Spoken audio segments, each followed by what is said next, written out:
Aujourd'hui, nous sommes au LNE, c'est plus spécifiquement dans la chambre anéchoïque, la grande. Pour nous, le LNE, c'est un lieu particulier parce que c'est ici qu'on fait nos mesures acoustiques qui nous permettent d'afficher des résultats fiables, parce qu'en fait, c'est une salle qui est certifiée. Ça nous permet de faire nos mesures acoustiques de référence, en fait. Grosso modo, c'est une salle dans laquelle il ne va pas y avoir, où il y aura très très peu de réflexion sonore. C'est-à-dire que quand on va placer un objet sonore au milieu de cette pièce et qu'on place un micro, on peut être sûr que tout le son qu'on va capter depuis le micro vient de cet objet. Il n'y aura pas de son qui va venir des murs, etc. Ça permet d'avoir tout ce qu'on appelle le champ direct. Du coup, tu vois pour remettre un 4-0 Non, déjà, on se connecte en SSH. On l'a direct. Aujourd'hui, c'était une étape de vérification de la réponse en fréquence et de la directivité et de la distorsion pour checker qu'il n'y a pas de défaut qu'on n'avait pas vu avant, notamment pour les prochaines mises à jour.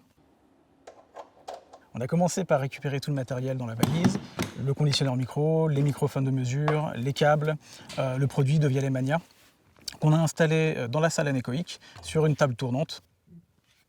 Puis, pour avoir une mesure dans les graves précises, on utilise un micro très proche du produit de Vialemania. On a ensuite branché ce micro à un conditionneur micro pour diminuer les bruits de mesure.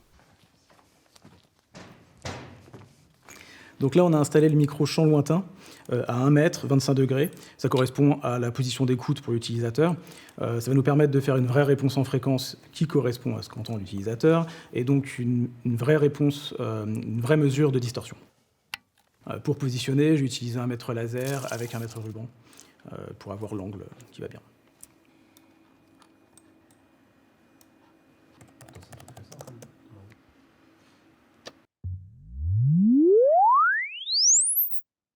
Donc là, on vient de faire un sweep, donc un balayage en fréquence.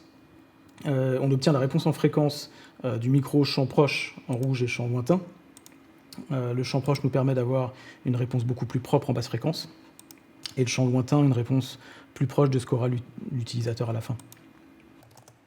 Un des objectifs avec de Vialemania, c'est d'avoir un son le plus uniforme possible suivant la direction d'écoute.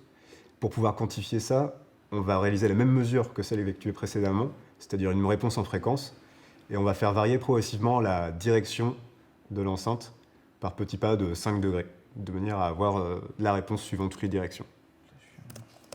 La difficulté de ce projet, c'est d'imaginer une enceinte portable, mais qui restitue le mieux possible le son, et le son, dans la plupart du temps aujourd'hui, c'est de la stéréo.